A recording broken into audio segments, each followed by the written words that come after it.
A gente vai começar, talvez alguns outros irmãos e irmãs cheguem um pouquinho atrasados, mas respeitando quem já está por aqui, né?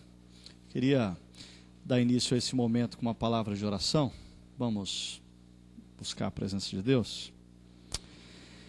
Senhor, nós somos imensamente gratos pela oportunidade de estarmos aqui reunidos e queremos te pedir que, nesse momento, o compartilhar acerca desse tema seja inspirador para as nossas vidas, que o Teu Santo Espírito use o diálogo que teremos aqui para encorajar aqueles que se sentem desanimados, confrontar aqueles que estão estagnados, orientar, dar uma nova visão àqueles que se encontram confusos e necessitados de direção.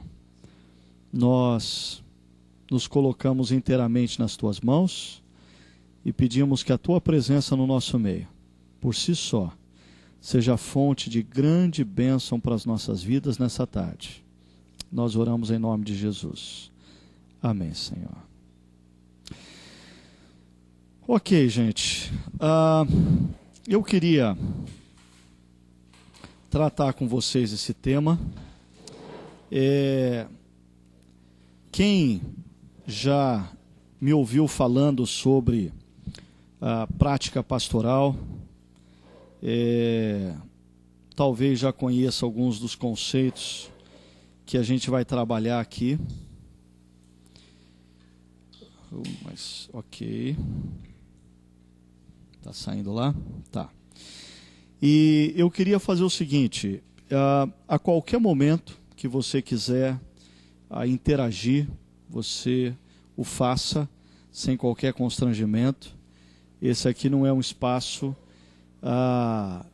típico de uma pregação, como a gente teve ontem à noite. Aqui eu acho que é um espaço mais propício para um diálogo, né?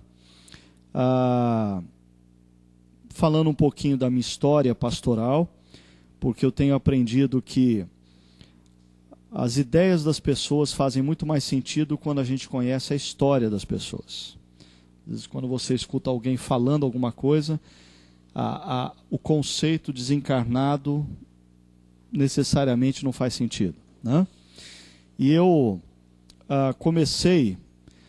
eu fui para o seminário cedo, eu tinha 18 anos de idade quando eu cheguei num seminário em Campinas, Seminário Presbiteriano do Sul. Ali, no meu segundo ano de seminário, começou a minha relação com o pastor Carlos Bosman, que está dando outro seminário aqui sobre Salmos. E em 86 eu concluí o curso e eu fui ser pastor numa comunidade presbiteriana no bairro de Pirituba, zona oeste de São Paulo. Eu tinha apenas 22 anos de idade. Hoje, quando eu penso nesse fato, eu acho um absurdo a igreja e o presbitério ordenarem um menino de 22 anos de idade para ser pastor de uma comunidade local. Mas, pois é, mas nada como o tempo para a gente começar a ganhar consciência de algumas coisas, né?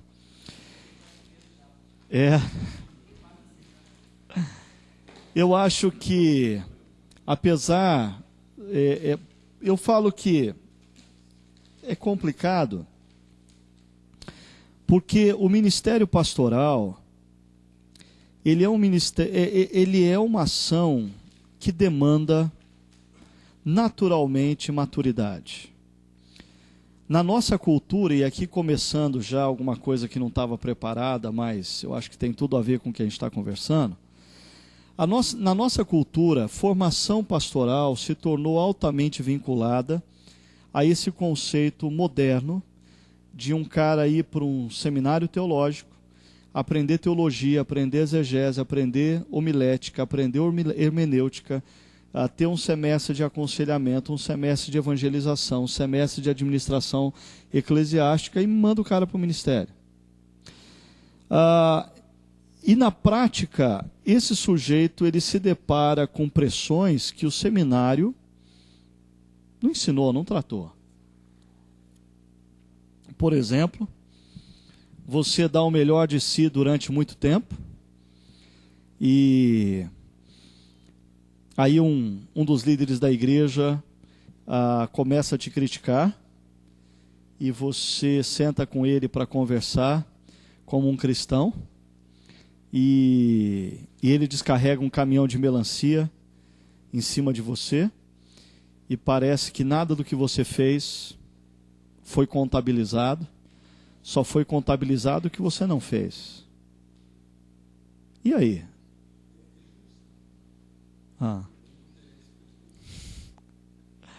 Como lidar com isso? O que eu tenho visto é que essas experiências vão fazendo com que jovens pastores e pastoras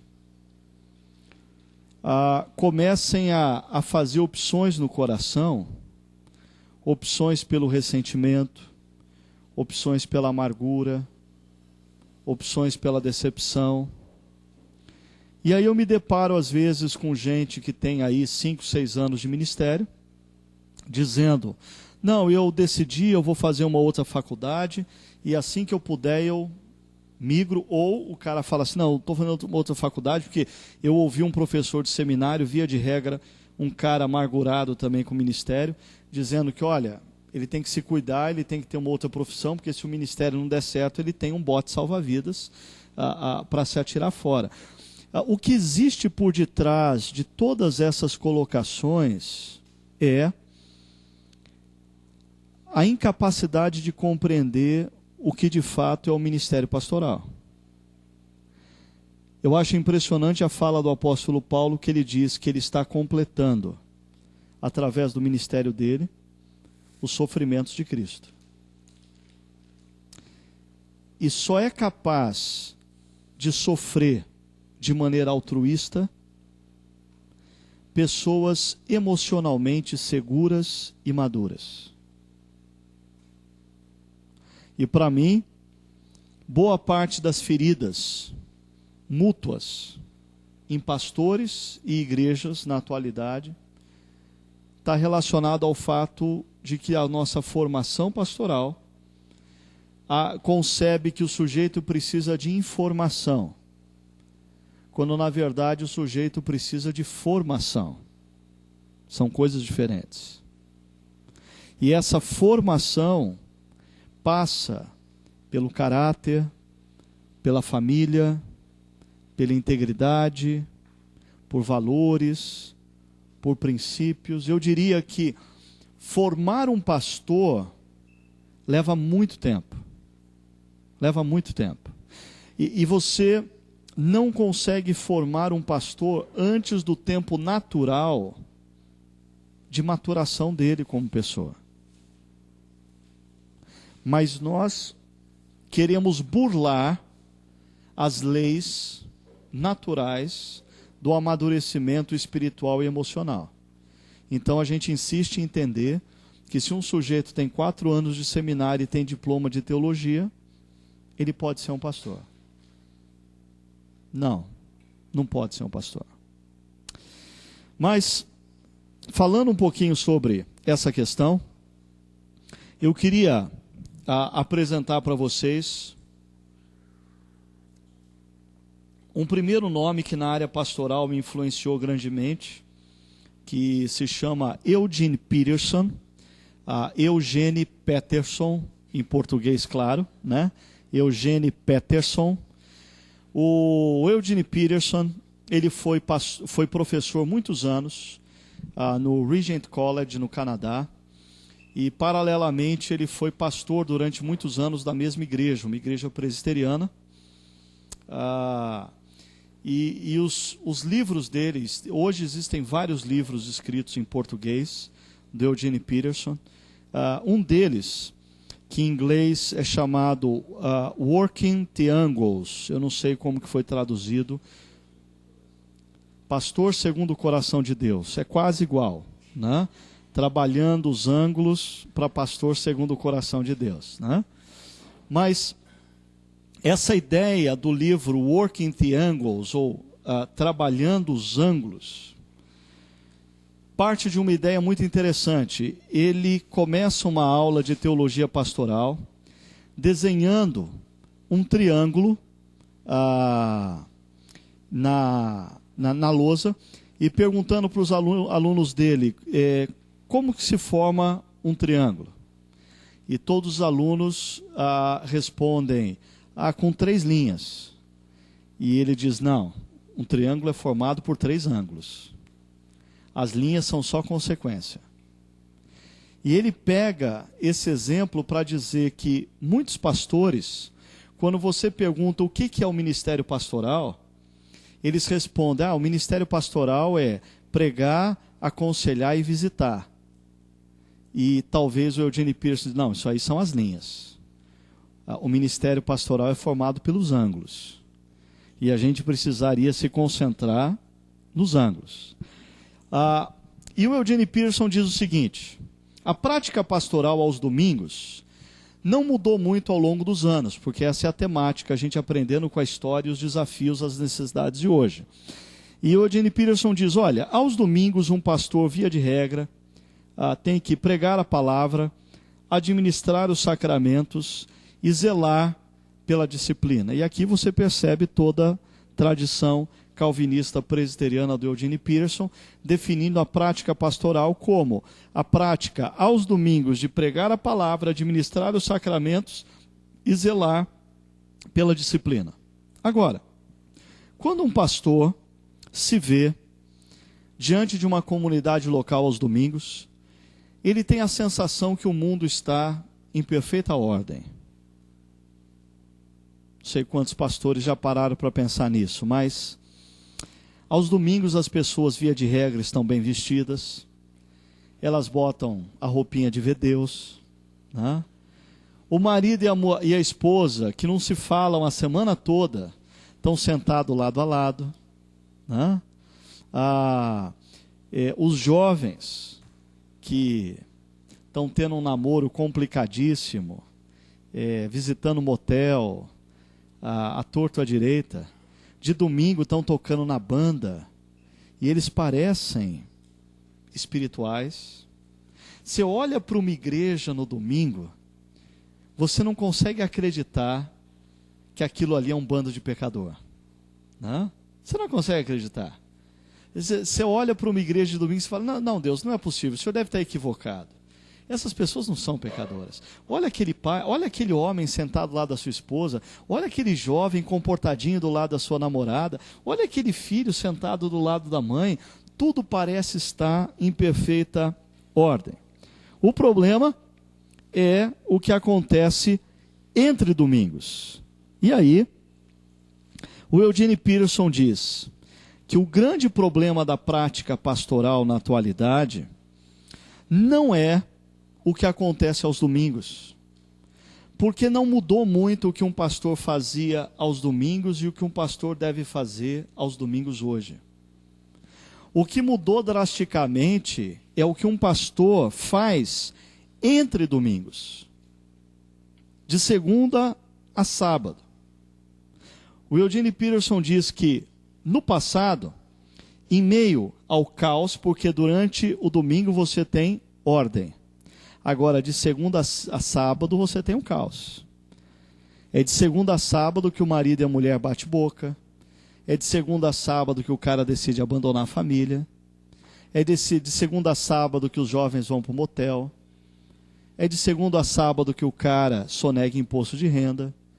É de segunda a sábado que na empresa o cara paga a bola para ganhar a concorrência. De domingo ele está vestido de terno e gravata, sentado do lado da esposa e com o filhinho do lado. Mas de segunda a sábado, o caos se instala. E a pergunta é, o que pastores devem fazer entre domingos? O Eugene Peterson diria, no passado, o que pastores faziam entre domingos era orar,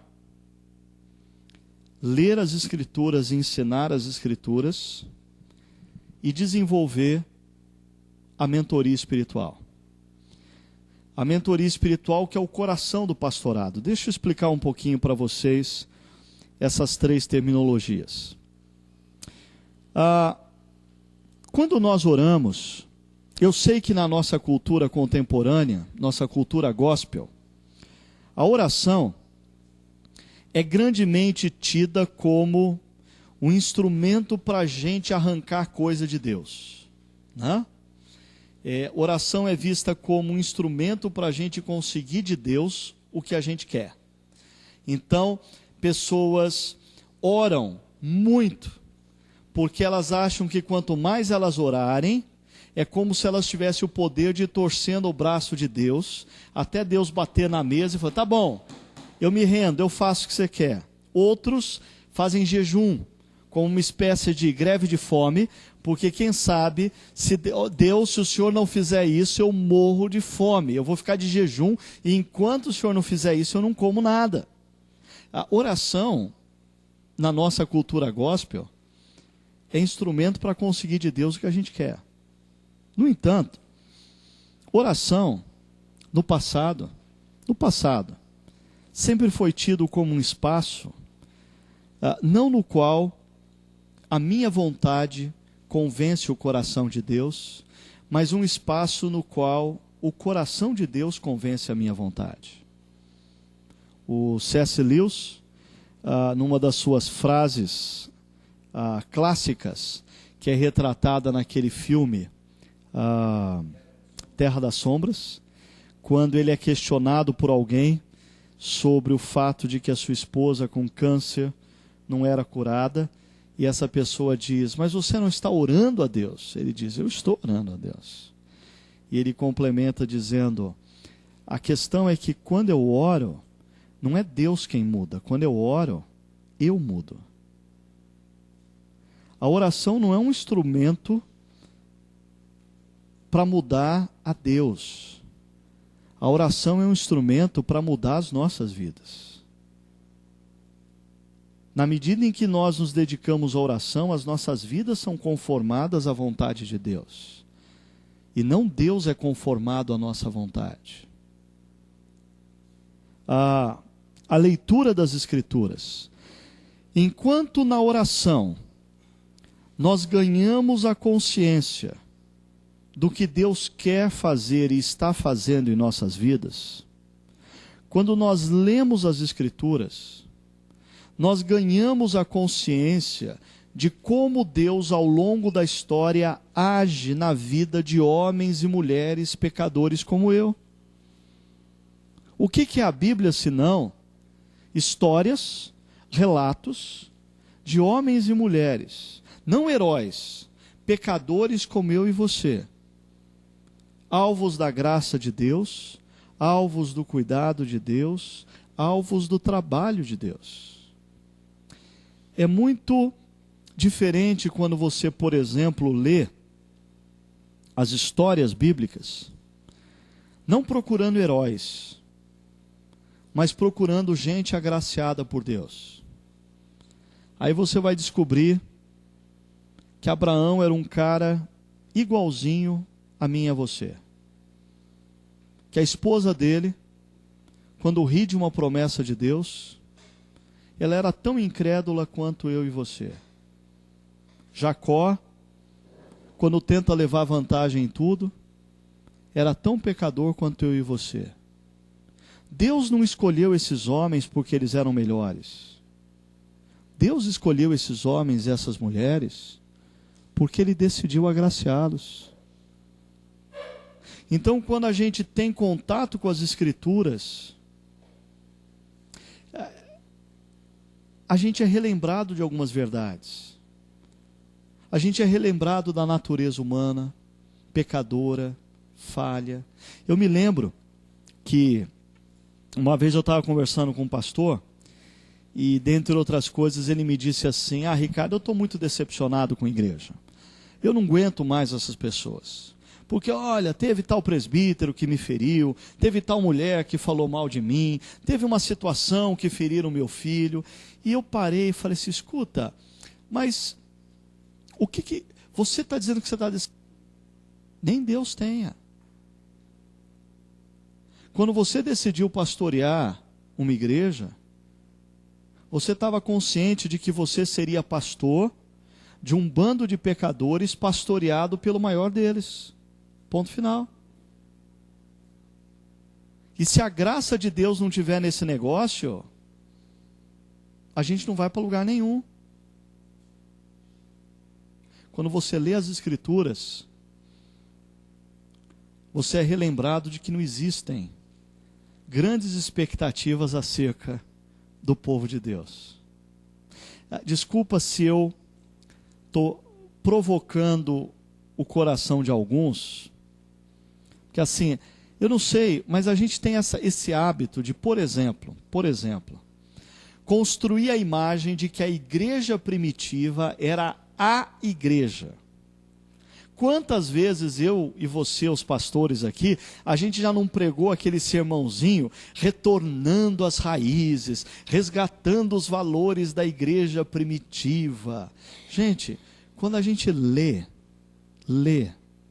com honestidade as Escrituras, a gente descobre, na igreja primitiva, tinha gente brigando, porque os gregos reclamavam que as suas viúvas estavam sendo preteridas em relação às viúvas dos judeus. Existia briga por causa de visão. Paulo e Barnabé estavam indo na direção dos gentios. A liderança da igreja de Jerusalém era conservadora e não concordava. Ananias e Safira geram um grande escândalo.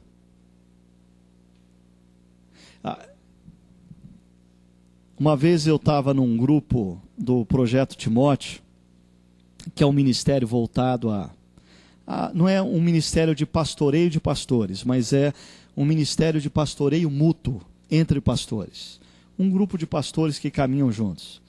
E eu me lembro que uma vez, era a hora da apresentação, e cada um foi dizendo o seu nome, a sua igreja, o que estava fazendo. E aí, pastor é gozado, reclama da igreja, mas quando você pede para ele falar da igreja, é que nem filho, né?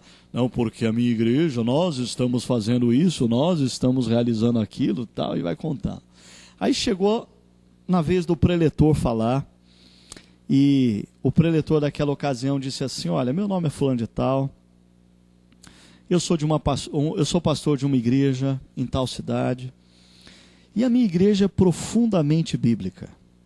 Cada dia que passa, eu me convenço mais de quão próxima a palavra de Deus a minha igreja se torna.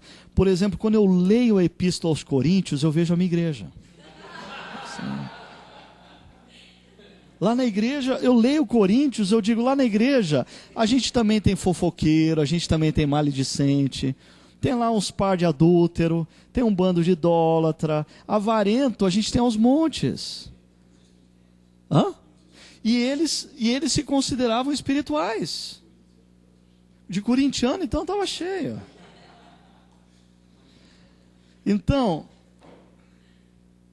eu diria aos pastores aqui presentes, quando a gente lê esses livros, escritos a partir de uma plataforma empresarial acerca da igreja, a gente começa a ter uma expectativa acerca da igreja que Deus não tem.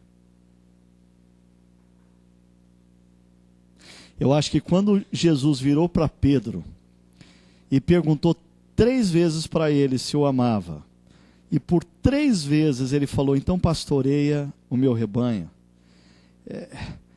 Talvez Pedro não fazia ideia do que Jesus estava pedindo para ele. Então Jesus fez questão de falar 3 vezes. E Pedro era meio assim arrojado, meio inconsequente, ele não fazia ideia do que ele estava topando. Mas as Escrituras, elas nos trazem uma visão mais realista do que a igreja é e do que as pessoas são. Quando você pega, por exemplo, o último capítulo escrito, bem possivelmente pela pena de Paulo, 2 Timóteo capítulo 4, um homem que se dedicou a vida inteira à igreja, levou pedrada, foi preso, chicoteado. O cara viajou de navio 2 vezes, as 2 vezes naufragou, né? Assim, eu olharia na lista dos passageiros. Se Paulo tivesse lá, eu esperava o próximo, porque o cara tinha 100% de aproveitamento e naufrágios, né? E aí, depois de tudo isso, ele escreve dizendo assim: olha, na minha primeira defesa, ninguém esteve do meu lado. Ninguém.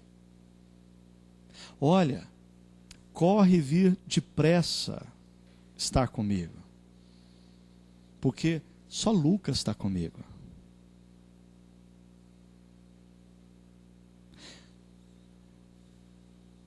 Por que nós esperamos do ministério pastoral coisa melhor do que isso? Porque nós estamos lendo livros de gente que lida com a igreja como uma pequena empresa ou uma grande empresa e se relaciona com as pessoas não como pastor, mas como empresários. E a questão são resultados. A questão não é santidade. A questão é resultado numérico. Não estou falando nada contra resultado numérico, por favor. E o último conceito aí, a mentoria, tem a ver com a capacidade da gente perceber o que Deus está fazendo na vida daqueles que nos cercam. Acompanhe, existe uma lógica. A oração nos dá consciência acerca do que Deus está fazendo em nós. As Escrituras nos dão a consciência do que Deus está fazendo na história. A mentoria nos dá a sensibilidade para perceber o que Deus está fazendo na vida daqueles que nos cercam. Mas isso era o que pastores faziam no passado. Entre domingos, eles oravam com pessoas, eles liam a Bíblia com pessoas, e eles mentoreavam pessoas, procurando ajudar as pessoas a perceberem o que Deus estava fazendo na vida delas. Deixa eu falar só mais uma coisinha sobre esse negócio da mentoria.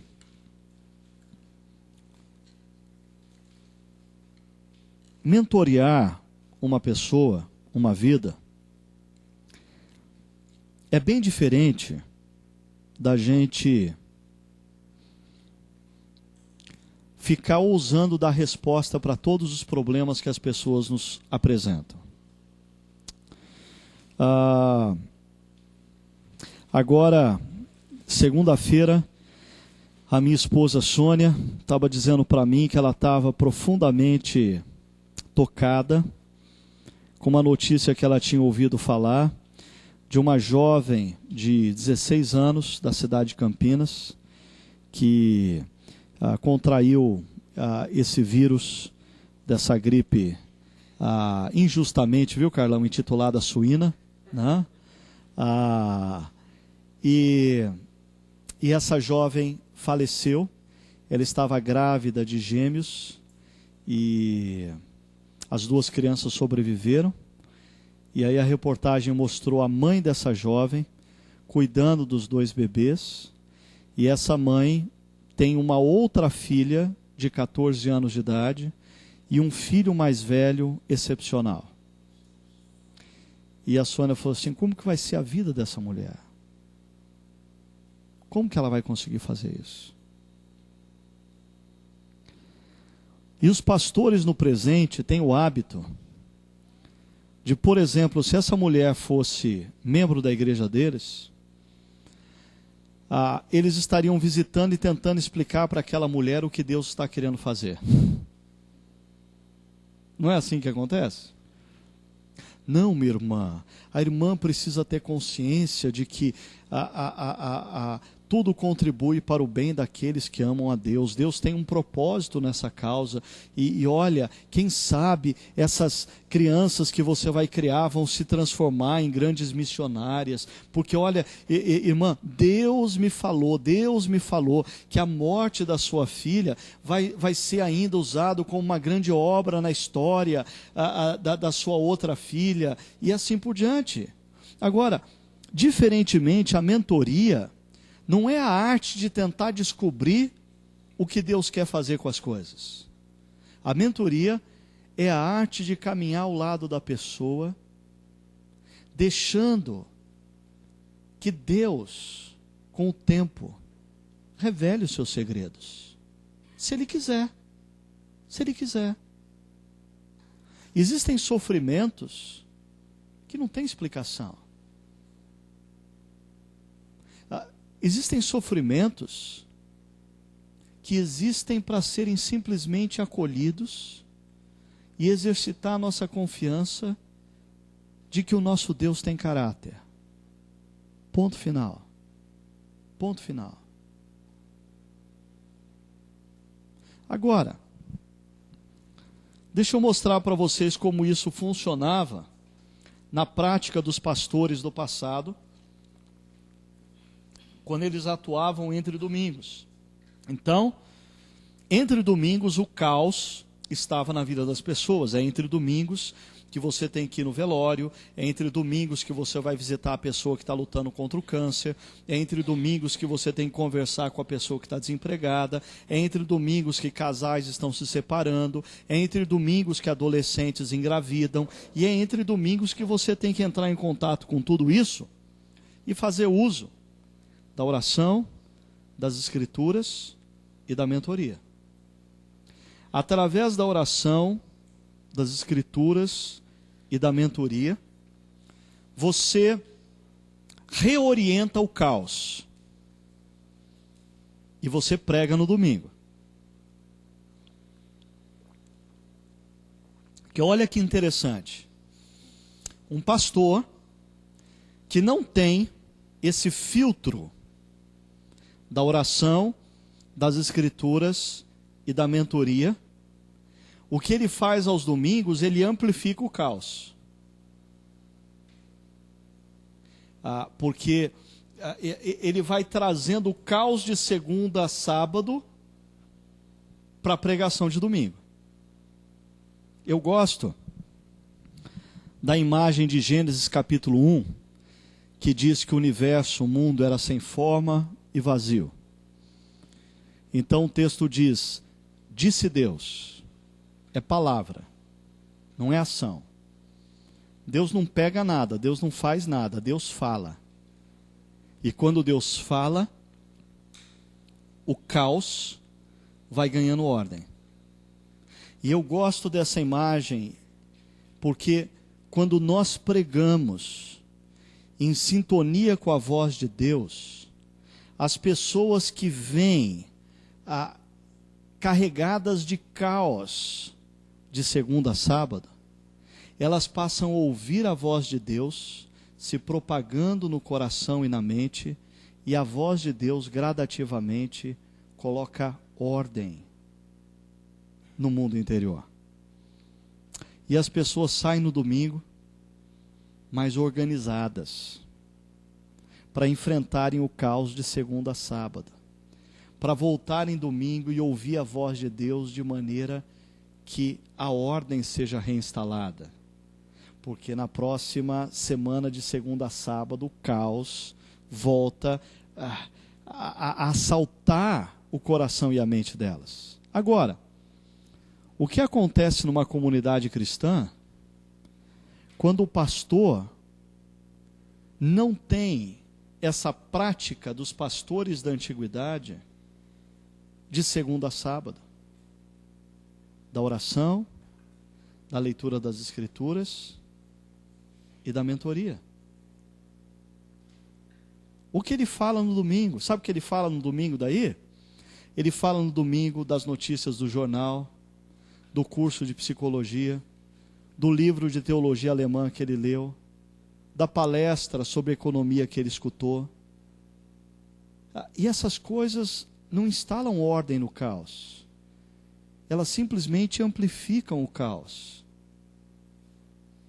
Mas quando o pastor se dedica à oração, às escrituras e à mentoria entre domingos, quando ele prega, a voz de Deus se propaga em meio ao caos, gerando uma coisa: a necessidade das pessoas procurarem um pastor pelo seguinte: olha só o que acontece quando eu prego de domingo.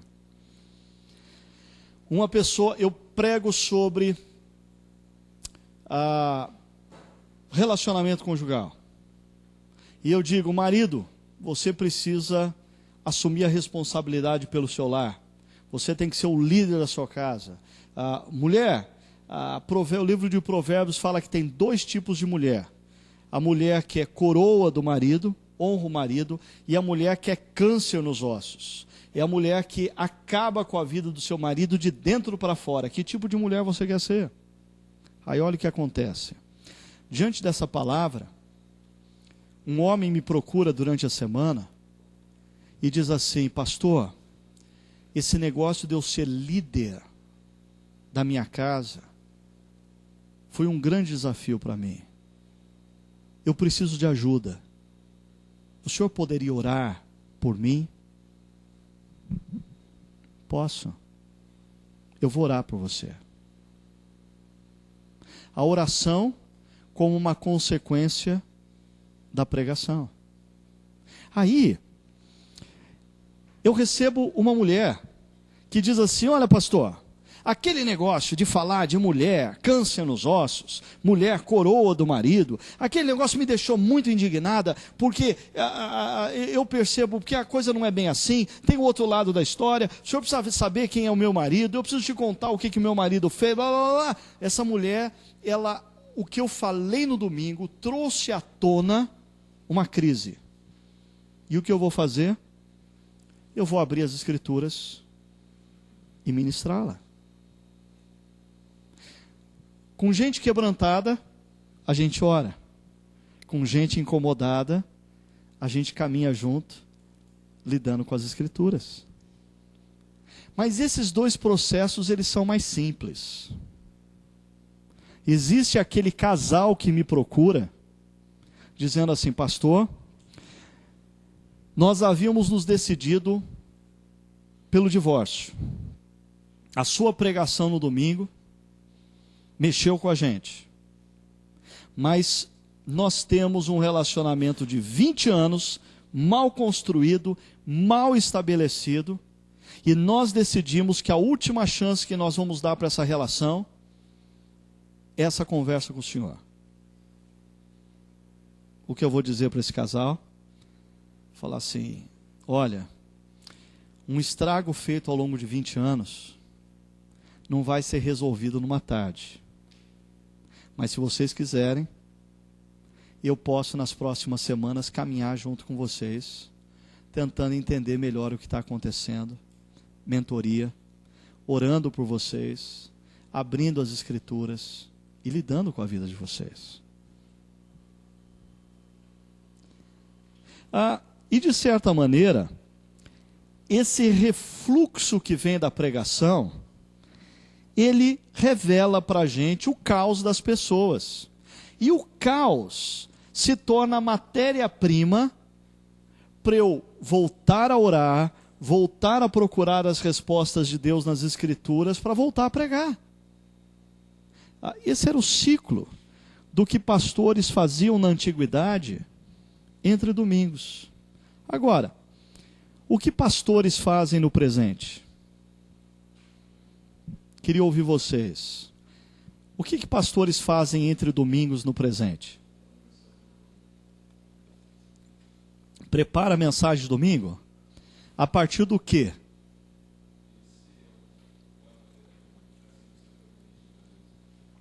Qual é a matéria-prima do cara, se ele não conhece o caos em que as pessoas da comunidade dele estão inseridas, né?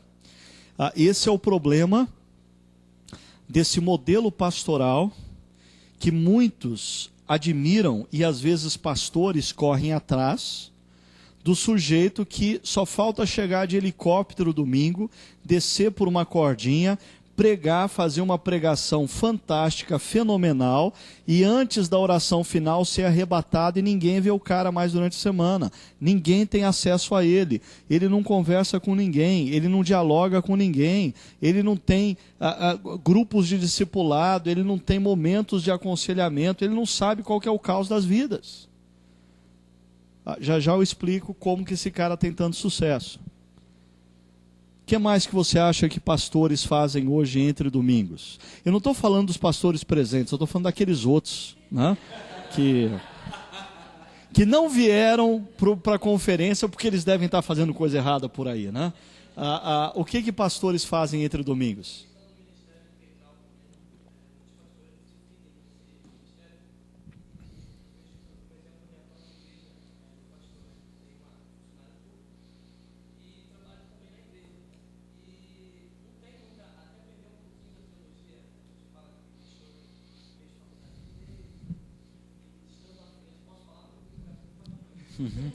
Você não está aparecendo no vídeo, pode falar. E a sua voz, depois a gente bota aquela voz e bota a legenda embaixo.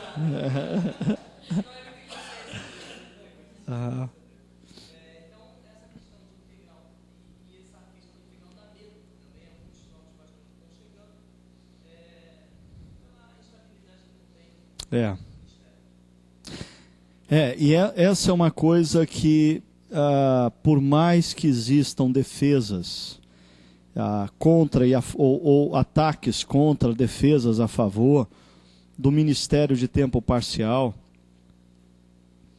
a realidade é que o ministério pastoral demanda muito tempo, mas muito tempo, se você realmente tiver a fim de fazer a coisa bem feita. Porque a lógica do ministério pastoral é a seguinte: se você dedicar 10 horas para preparar o seu sermão, você vai pregar muito melhor do que você pregava quando você usava só 2 horas. Só que se você pregar melhor, o número de pessoas que vão querer conversar com você durante a semana vai ser maior. E se você continuar nesse ciclo, pregando cada domingo melhor, você vai tendo cada vez mais trabalho. E quanto mais você atende gente, eles contam para os amigos e trazem mais amigos. Então, pastorear bem. Pastor, se a gente pode chamar de profissão, é a única profissão no mundo que quanto melhor você trabalha, mais trabalho você tem. Nunca acaba. Agora, você quer ter pouco trabalho no pastorado? Prega mal, aconselha mal, não atende as pessoas, e já a tua agenda está toda livre, está tranquilo. Então, ministério pastoral é algo que demanda tempo. Usando, mais uma vez, 3 conceitos do Eugene Peterson. O Eugene Peterson diz que o ministério pastoral na atualidade, ele é caracterizado por 3 palavras. Primeiro, iniciativa. Em outras palavras, atividade ou ativismo. Fazer muita coisa, muitos projetos, muitas ideias. Pastor não para, o tempo todo pensando em novos projetos, em novas coisas, em novas ideias. E eu acho que existem aqueles pastores que têm uma personalidade mais melancólica, que não sofre tanto desse mal. Mas, por exemplo, pastores como eu, que têm uma personalidade mais empreendedora, é muito complicado, porque a minha agenda, de fato, ela está sempre cheia, e não necessariamente cheia porque eu estou fazendo o que Deus quer. Muitas vezes eu olho para a minha agenda e eu digo assim, sabe por que eu estou aqui, cansado, esgotado, sobrecarregado? Porque eu assumi um monte de coisa que Deus nunca pediu para eu fazer. Eram coisas que eu queria fazer. Não tinha a ver com o projeto de Deus na minha vida.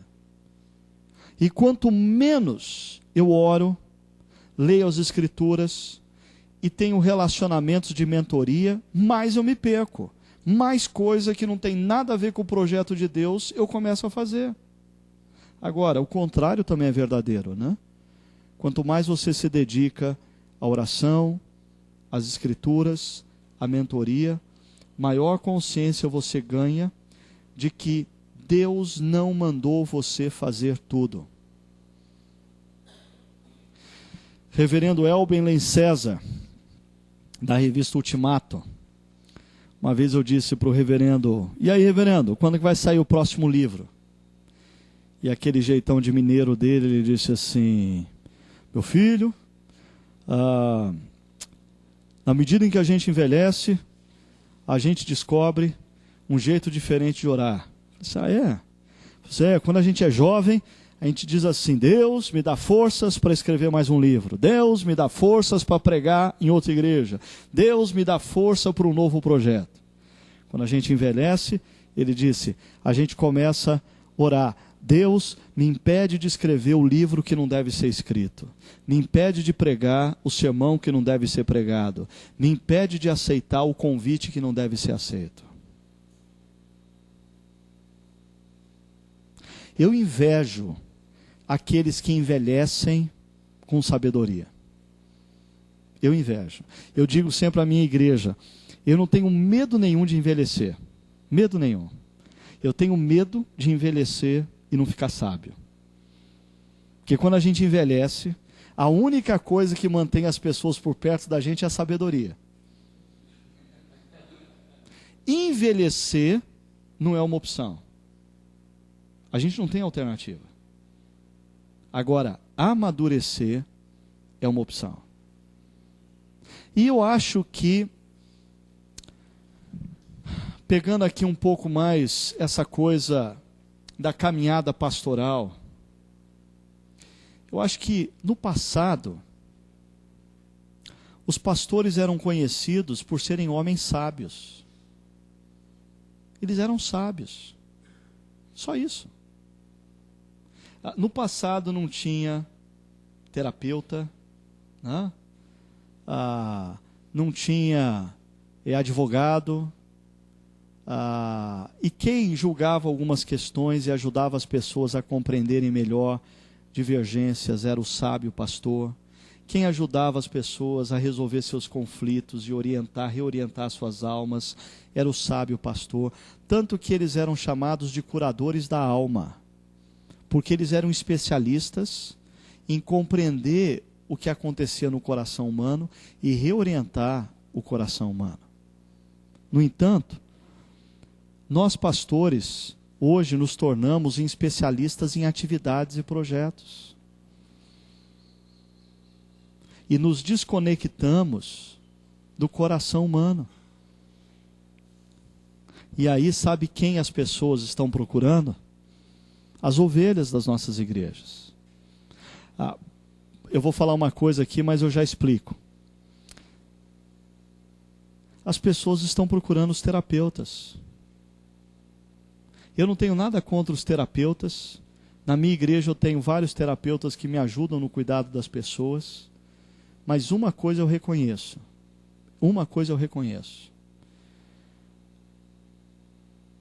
Muitas pessoas estão procurando terapeutas porque elas não mais possuem pastores. Só isso. E eu tenho terapeutas na igreja que eu dou aconselhamento pastoral, encaminho a pessoa para terapia, mas eu tenho terapeutas também que fazem o inverso.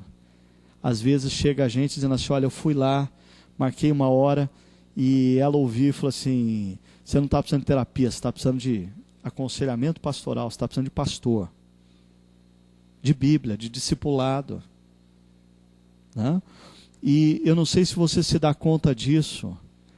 Às vezes eu percebo assim as pessoas tendo uma relação com o terapeuta de uma afinidade e de uma submissão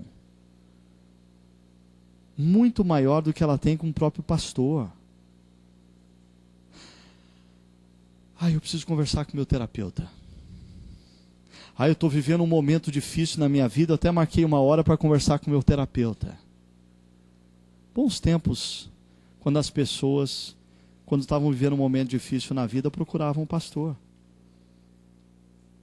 Mas nós somos especialistas em atividades. Uma segunda palavra que o Eugene Peterson usa para definir a ação pastoral no presente é a linguagem. Linguagem motivacional, diz ele. Né?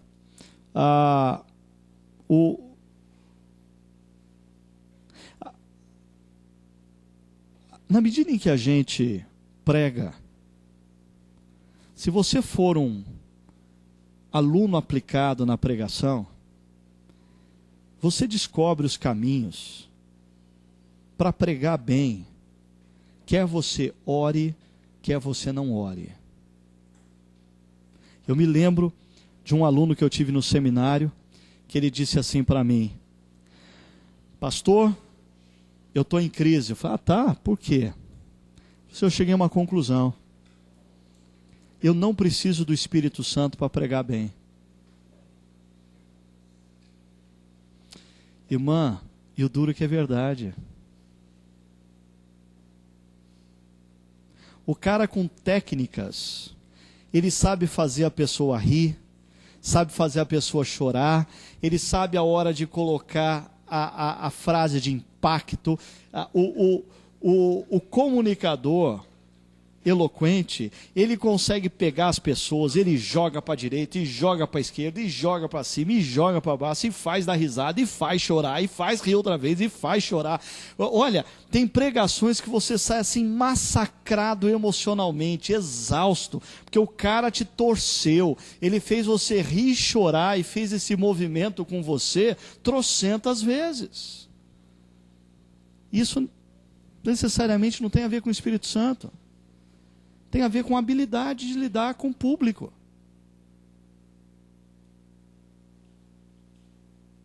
Só que o Eugene Peterson diz, para lidar com o caos interior das pessoas, nós precisaríamos resgatar uma linguagem que foi perdida pelos pastores na atualidade, que é a linguagem afetiva. É a linguagem de pai para filho. É a linguagem que pelo tom transmite amor. A linguagem motivacional, muito usada por esses homens que conseguem jogar o auditório para cima e para baixo, é a mesma linguagem usada pela moça do cartão de crédito, é a mesma linguagem usada pelos políticos, é a mesma linguagem usada pelo vendedor de enciclopédia. O nosso coração começa a ficar cansado desse tipo de linguagem. E o Eugene Peterson diz, os homens e as mulheres que vivem no caos na atualidade, eles carecem de ouvir uma voz que eles identifiquem como voz de pastor. Voz de quem ama. E por último, uma terceira palavra que o Eugene Peterson usa para definir a atuação pastoral no presente é a solução de problemas.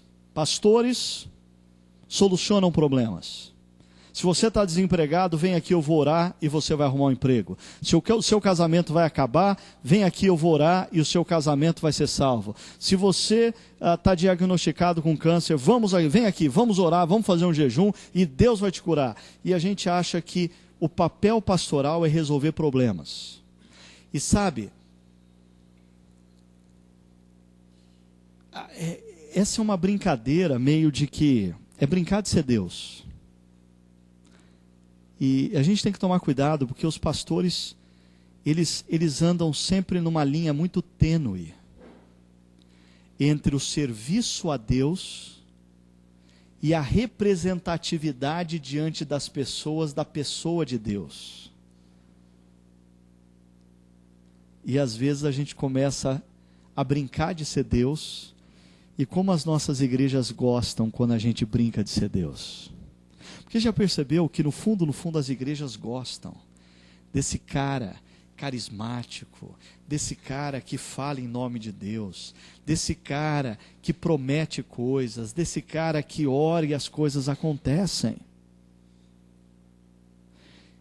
E Eugene Peterson vai num caminho um pouquinho contrário, dizendo: o pastorado, no contexto contemporâneo, requer, me acompanhe, primeira palavrinha ali, um pastor desocupado. Não um pastor cheio de atividades, um pastor desocupado. Um pastor desocupado a ponto de ter tempo de orar, ler as Escrituras e ouvir. Segundo, um pastor que faça uso da linguagem afetiva, a linguagem de pais a filhos. E por último, um pastor que não resolve problemas, mas ele caminha ao longo dos desertos, ao lado das pessoas que enfrentam problemas. Deixa eu mostrar para vocês uns dados de uma pesquisa que eu peguei um tempo atrás, tentando convencer vocês como o fato, a atuação pastoral no presente tem gerado essa amplificação do caos na própria vida dos pastores. Olha só, um pastor chamado Darren Patrick, ele usou como fonte o Barna Institute e Focus on the Family, e ele falou numa conferência em Seattle, e ele deu esses dados. Primeiro dado, não era para estar esse movimento lerdo desse jeito, está parecendo o time do Corinthians, mas vamos tentar. Primeiro, 1.500 pastores, esses são dados norte-americanos, tá bom? Aí a gente vê o que faz no Brasil. Nos Estados Unidos, 1.500 pastores deixam o ministério a cada mês por problemas morais, esgotamento espiritual ou contendas com a liderança. 1.500 pastores por mês. Por mês. Ainda, 50% dos casamentos de pastores norte-americanos terminam em divórcio.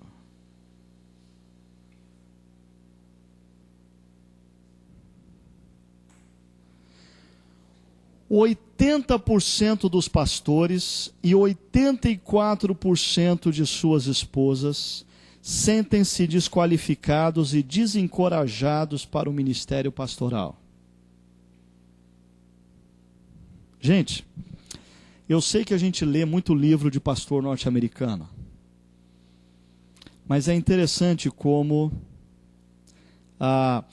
ontem mesmo o Rusto Gonzalez estava dizendo que a força do movimento evangélico migrou do hemisfério norte para o hemisfério sul.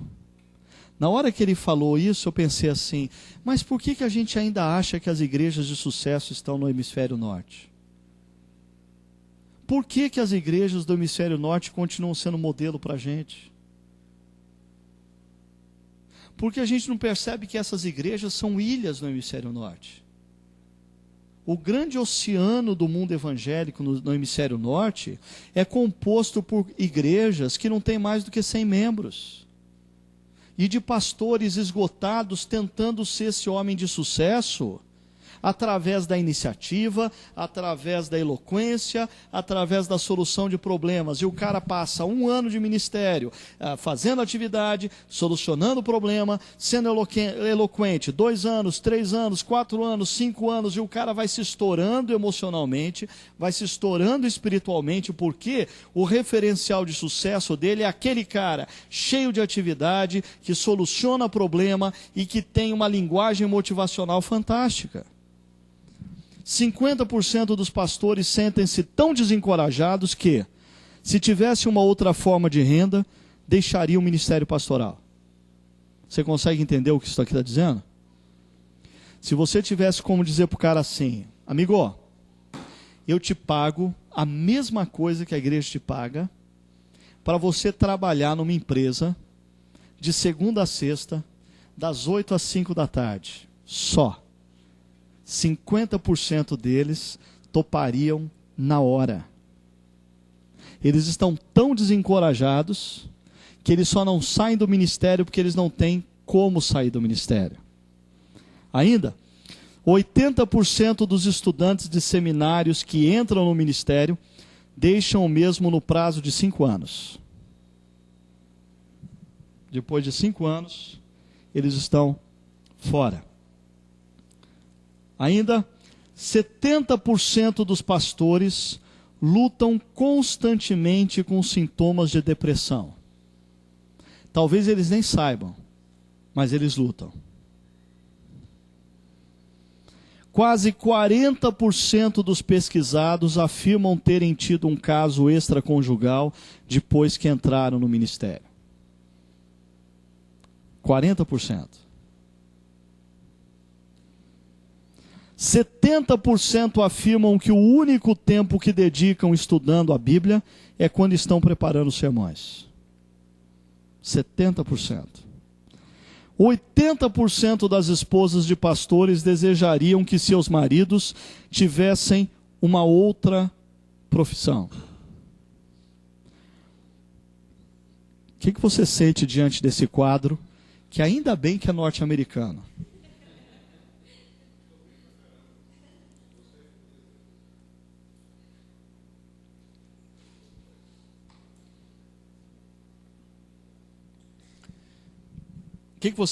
Qual que é o sentimento que vem em você escutando esses dados?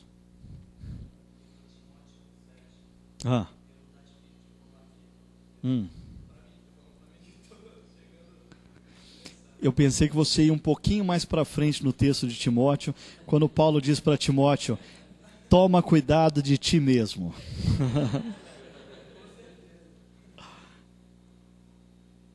Porque eu acho que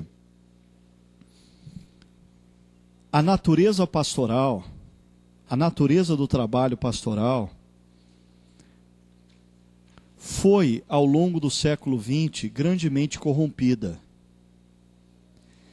E essa corrupção da natureza do ministério pastoral colocou sobre pastores e esposas uma pressão desumana. E gerou uma enfermidade dupla. Os pastores esperam da igreja o que a igreja não pode oferecer para eles, que é amor incondicional. As igrejas esperam dos pastores o que os pastores não têm para oferecer para elas, que é perfeição 100% o tempo todo, 24 horas. E essa é uma relação enferma.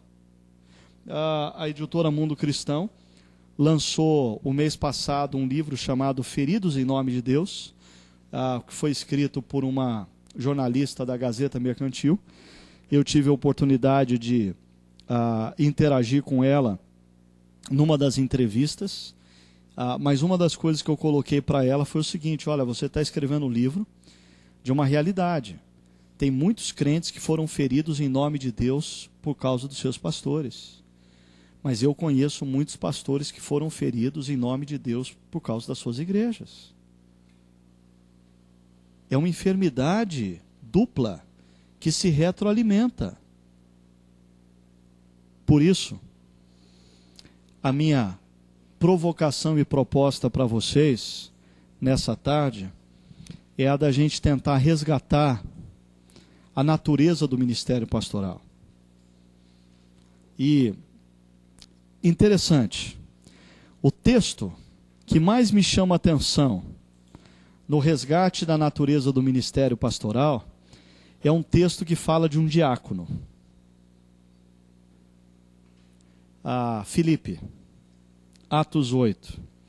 Diz o texto, verso 29, e o Espírito disse a Filipe. Filipe é um cara fantástico. Ele está pastoreando a primeira igreja de Samaria, a igreja lotada, as coisas acontecendo, 1001 projetos rolando na igreja. Ele sendo convidado para falar no congresso da CEPAL, no congresso da Agnus, no congresso da Vida Nova, a agenda de Filipe, assim, lotada, caindo pelo ladrão. E Deus diz para ele: sai, vai para um lugar deserto.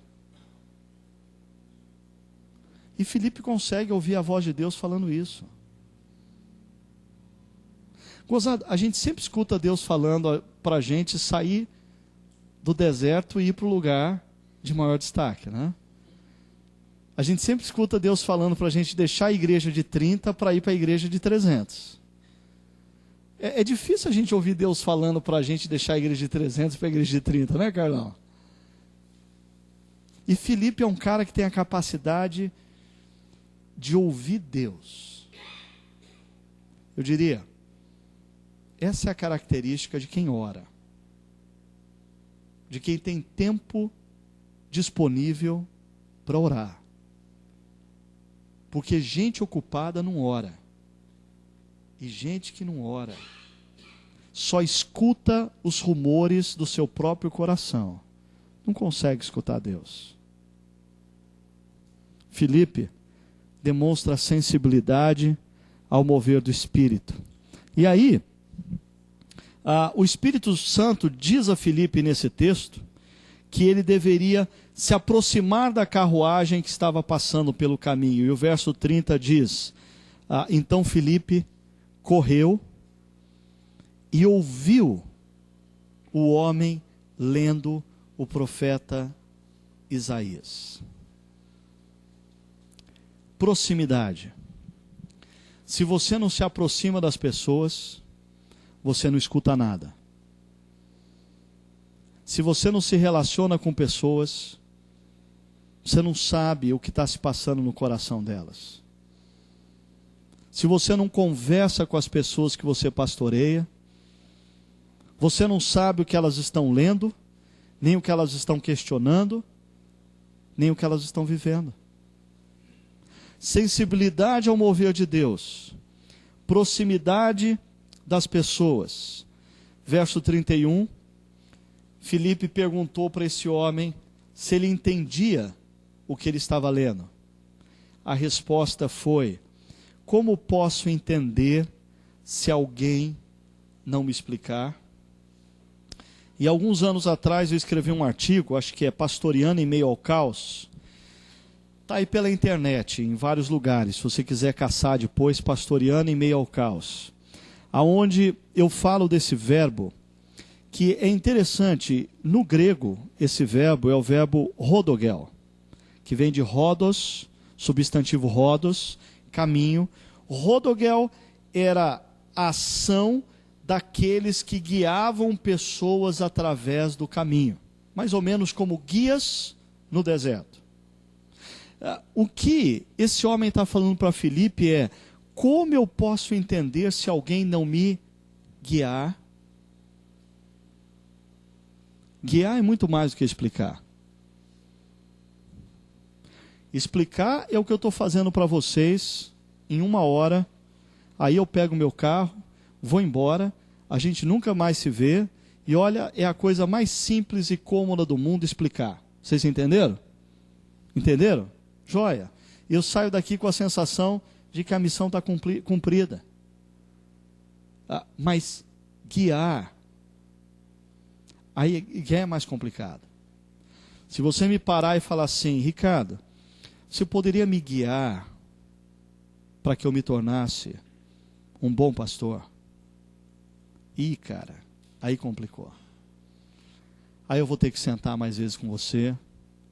Aí eu vou ter que ficar respondendo seus e-mails. Aí eu vou ter que ficar mandando texto e livro para você. Aí eu vou ter que convidar você para me acompanhar aqui e acolá. Aí a gente vai ter que começar a almoçar junto, jantar junto. Aí você vai ter que começar a entrar em casa, eu pagando, o que é pior, né? Você vai começar a entrar em casa. Você vai começar a perceber que eu não sou tão perfeito quanto eu pareço. Esse negócio vai começar a me incomodar. É muito mais fácil ser vendedor de mapa do que ser guia. Não é? Essa a imagem que Deus me trouxe à mente quando eu escrevi esse artigo, A Arte de Pastorear em Meio ao Caos, de um portal na entrada do deserto, onde você tem dois tipos de pessoas se oferecendo. Ou melhor, um tipo oferece o produto da venda, mapas para o deserto. Mapas para você caminhar no meio do deserto. Tem aqueles que vendem um mapa do deserto versão 1.0. Tem aqueles que vendem mapa versão 2.0 com fotos ilustrativas. Aí tem aquele mais sofisticado que comprou um pacote lá dos Estados Unidos. Ele tem mapa versão 3.0 com rotas alternativas. GPS.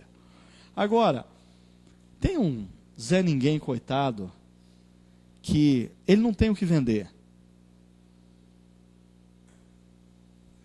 Ele pode te acompanhar. Ele vai te acompanhar ao longo do deserto. Ele é o guia.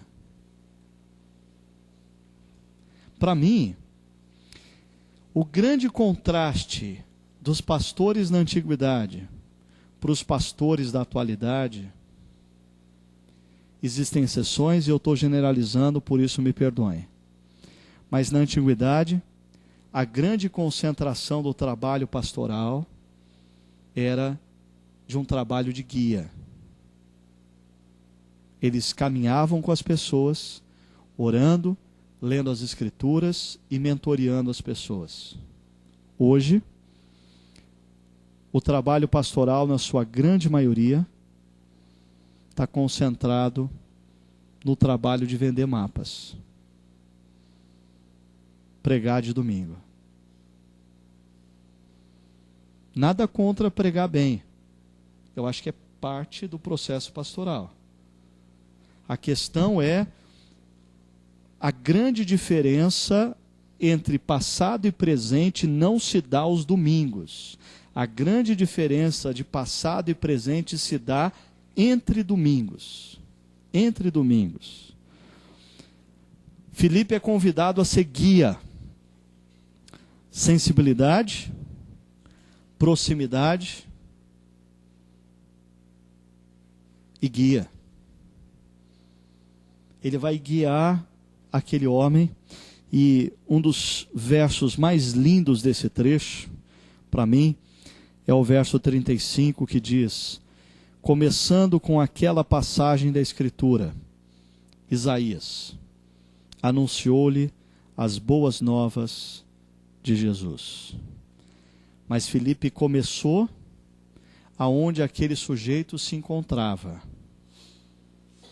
Por quê?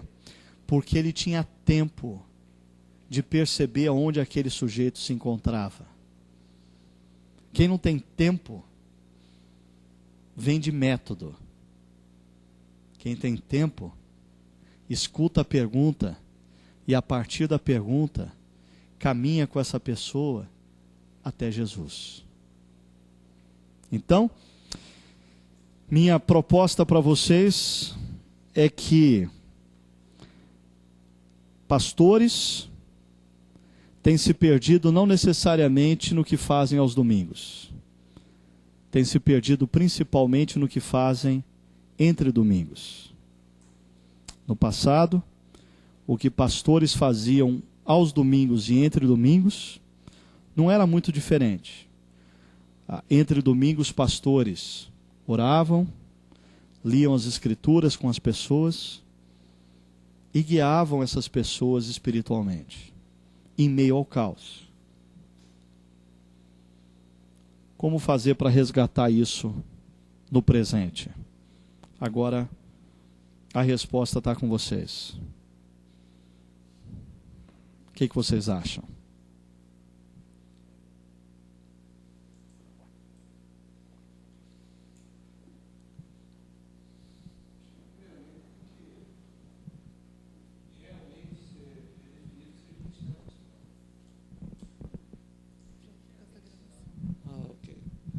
Eu penso que tem que fazer-se uma especificação do que realmente seja o ministério pastoral. Tanto para aqueles que têm a impressão que estão sendo, quanto aqueles que acham que foram, quanto aqueles que dizem ser. Porque, por exemplo, para os seminários são geralmente enviados jovens, e alguns inteligentes, e que até prometem, não é? Mas que têm uma visão equivocada do que seja efetivamente o ministério pastoral. Eu acho que, na verdade, a visão equivocada ela já vem de há muito tempo. E, às vezes, até varia de denominação para denominação, do que realmente seja o ministério pastoral para aquela denominação.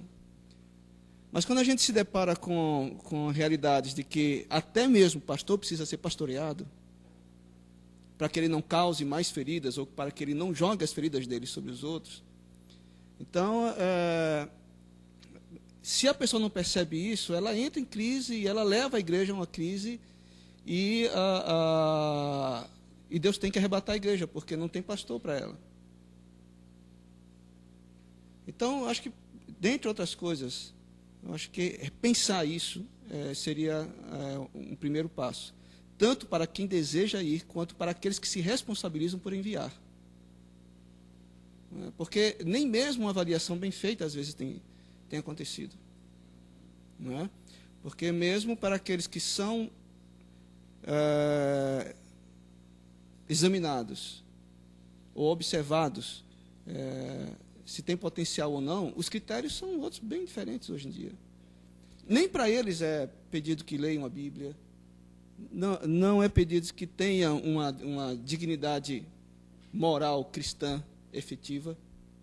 É muito baseado na capacidade de liderança, no poder de persuasão, no poder de influência, capacidade de influência que se tem. Nem sempre é para o bem. Às vezes está bem intencionado, mas que direciona de acordo com o mandato do seu coração, muitas vezes. Então, acho que essas são algumas das questões. Eu acho que parte do que você está colocando passa por uma... aí entra o que eu disse no início sobre a idade, né? Eu acho que quando Paulo orienta Timóteo a instituir bispos e presbíteros, que eram os pastores daquele rebanho, ele o faz, tanto que as características ali, bem possivelmente, são características vinculadas a homens já experimentados, homens que já tinham suas famílias constituídas, seus filhos já estavam crescidos, os seus filhos estavam debaixo da sua autoridade. Mas hoje, quando a gente ordena os nossos jovens pastores, a gente coloca sobre eles a pressão de que eles têm que dar certo no casamento, que eles têm que dar certo como pai, eles têm que ser tudo aquilo para ser digno do ministério pastoral.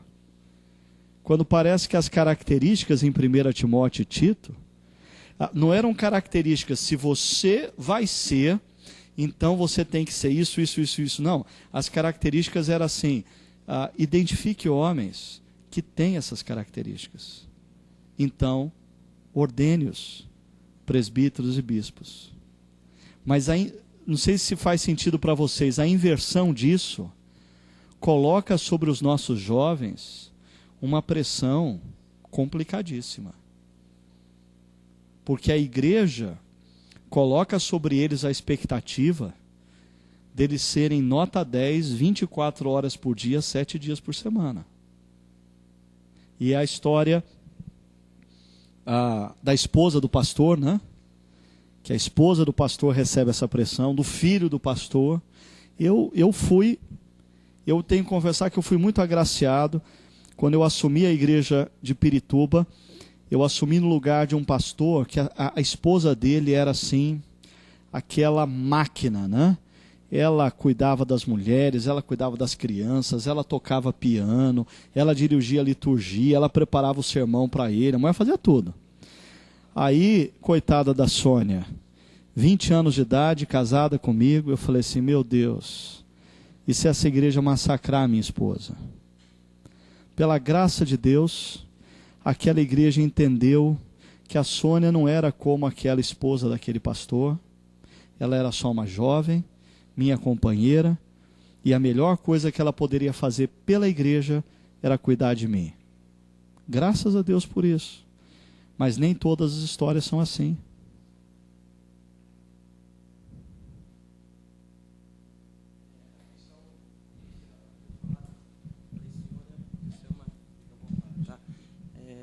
Não gosto de falar no microfone, não, mas tudo bem. A questão da... não vou defender a minha causa de ser jovem, não. Eu tenho 24 anos, né? Mas a questão é o que o senhor falou mesmo, de Felipe, a sensibilidade. Eu acho que a sensibilidade do chamado da pessoa também é importante, porque do princípio que eu entrei no seminário até o fim, no caso eu vi pessoas milhares de pessoas que entraram e não terminaram. De uma turma de 50 pessoas, no final 20 pessoas, um exemplo, claro. E não tem um acompanhamento, não tem a sensibilidade de acompanhar, de estar acompanhando a administração da igreja, como de não ter essa relação de colocar pesos, como você próprio...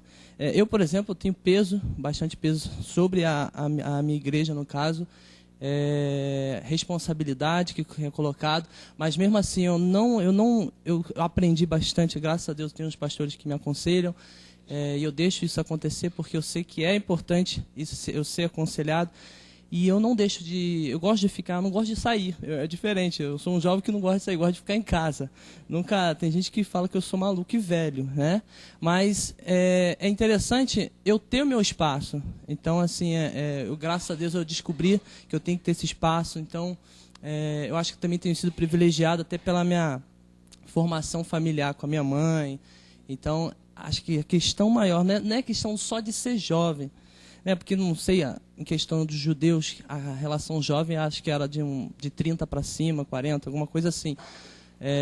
Mas a sensibilidade de saber se a pessoa tem um chamado, se a pessoa tem uma relação, tem um compromisso com Deus, se você vê que ela está inclinada para aquele caminho de liderança, de trabalho, isso é importante até para as pessoas que vão para o seminário. Porque elas vão muitas vezes com esse pensamento mesmo que vocês falaram, pensando que é fácil. Eu nunca pensei que é fácil, já me falaram 500 vezes que não é assim e tal. E eu tenho esse entendimento e eu tenho aprendido em questão de aconselhamento. É importante saber ter esse conhecimento. Só dando uma palavra, eu não estou querendo convencer a você a não ser pastor, seria uma incoerência da minha parte, uma vez que eu comecei o meu pastorado muito jovem. Eu concordo com você.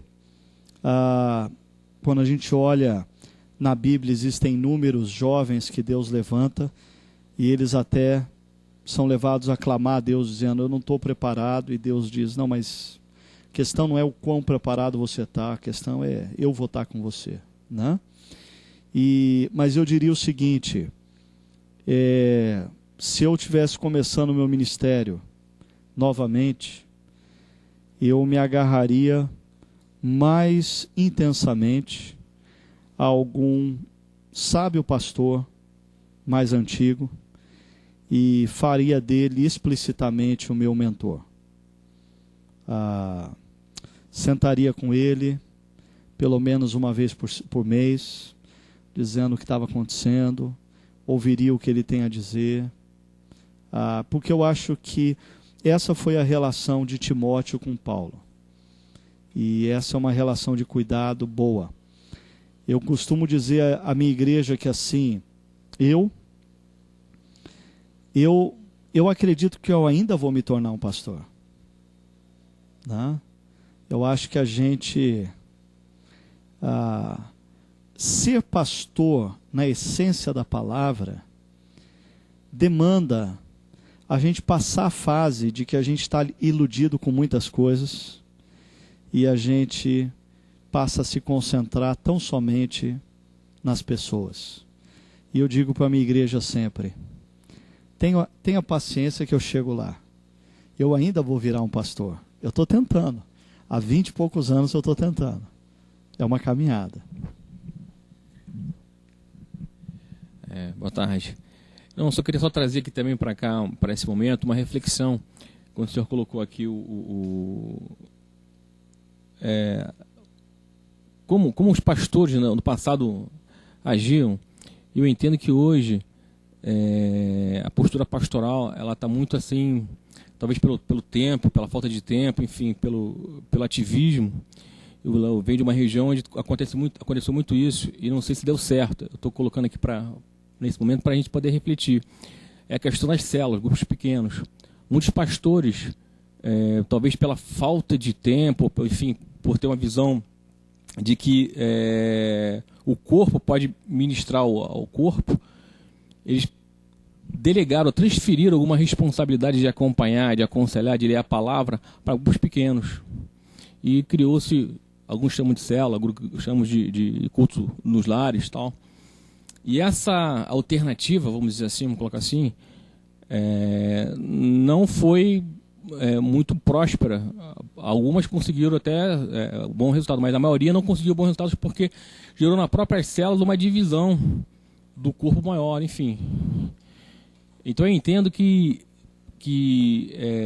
esse despreparo, ou talvez essa pressão, por falta de tempo, uma pressão por estar ali acompanhando, ele está levando pastores a criar alternativas que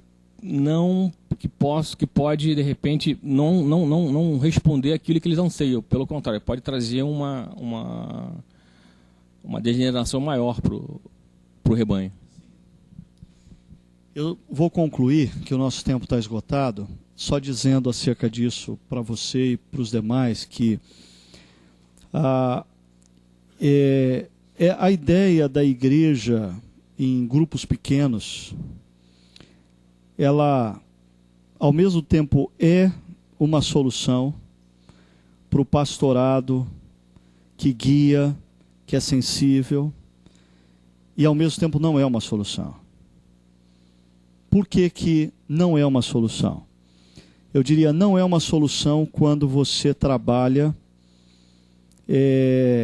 de maneira meramente funcional na igreja, mais ou menos assim.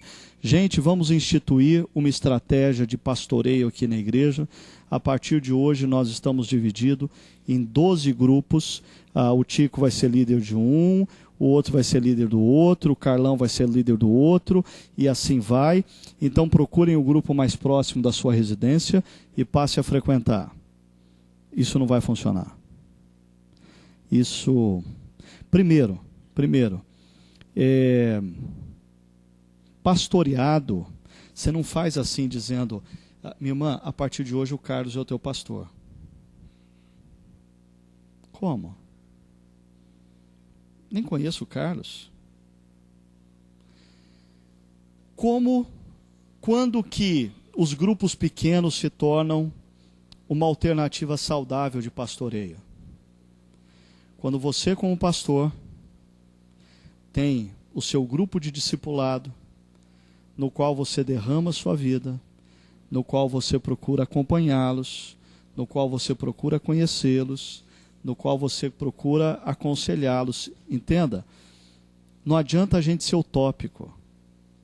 Quando uma igreja passa de 80 pessoas, o pastor não vai mais conseguir pastorear todo mundo. E aí, você precisa ter discernimento para observar quem são aqueles que Deus está confiando a você. E você precisa investir a sua vida num grupo. Esse grupo que recebe o seu investimento, eles aprendem a guiar pessoas porque eles foram guiados. E aí quando você diz assim, agora eu queria desafiar vocês a uma coisa. Eu queria desafiar vocês a começarem a guiar outras pessoas. Eu vou estar por aqui. Sempre que precisar, vocês podem recorrer a mim. Eu não posso pastorear todo mundo que está na igreja, mas eu quero estar próximo de vocês. Aí eu acho que o que é meramente funcional se torna orgânico. E o que é orgânico funciona. O que é estratégia funcional não funciona. Experiência de mais velho aqui. A questão de grupos pequenos, né? nós tivemos uma experiência muito interessante. Quer dizer, dos oficiais da igreja, nós não conseguimos ninguém que quisesse começar o grupo conosco, eu e minha esposa. E aí convidamos, então, desde que os oficiais da igreja, nem presbíteros, nem diáconos não tinham tempo e tinham uma desculpa para não fazer, nós então resolvemos convidar outros casais para fazer. E convidamos 3 casais. Depois do primeiro módulo, que nós estávamos seguindo aquela metodologia da CEPAL, do David Cornfield, que é modular, né, em 4 módulos, e 2 casais desistiram. De 3 casais, 2 desistiram. Então vocês veem que a expectativa era realmente triunfante, né? E aí eu conversei com a minha esposa, falei, o que a gente vai fazer, né? Ela falou, bom, vamos perguntar para eles se eles querem continuar assim mesmo. E nós fomos em frente, né? E durante um ano nós administramos aquele casal. Íamos na casa deles, eles vinham em casa, e nós fazíamos a dinâmica que podíamos fazer. Aí então, falamos com o casal no fim do ano, falamos, nós vamos agora convidar mais 3 casais para fazerem parte.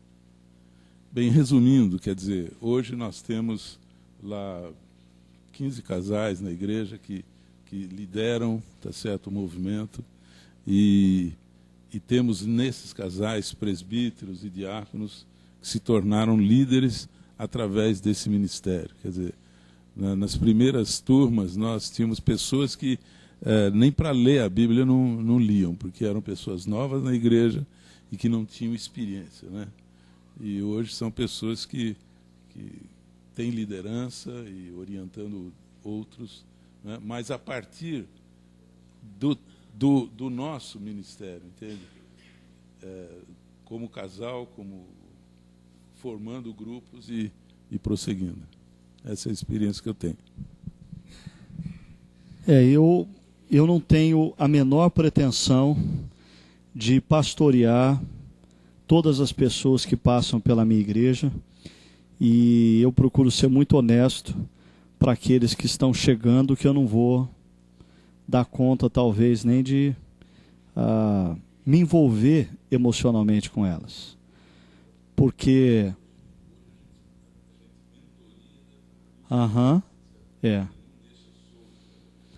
Mas o que eu estou falando é, mesmo quando a sua igreja cresce, o perigo é você perder essa dimensão entre domingos. Você não vai conseguir estar com 200, 300, 400, 500, 1000 pessoas. Mas o perigo é quando o pastor, entre domingos, não está com ninguém. Não cuida de ninguém, não escuta ninguém, não se aproxima de ninguém, não guia ninguém. Porque quando o pastor faz isso, mesmo que seja com um grupo pequeno da igreja, os seus líderes que foram guiados por eles e aqueles que talvez nem foram guiados, mas têm no pastor um referencial, dá uma olhada e segue. Agora, quando o pastor não tem uma prática pastoral entre domingos, até a divisão da igreja em grupos ou células, como você quiser chamar, se torna um negócio tão funcional, tão frio, tão empresarial, mais ou menos assim, o pastor vai ser o diretor-presidente e cada um vai ser gerente de departamento aqui, e uma vez por semestre vocês me informam como é que está indo o departamento. Não vai. Não vai.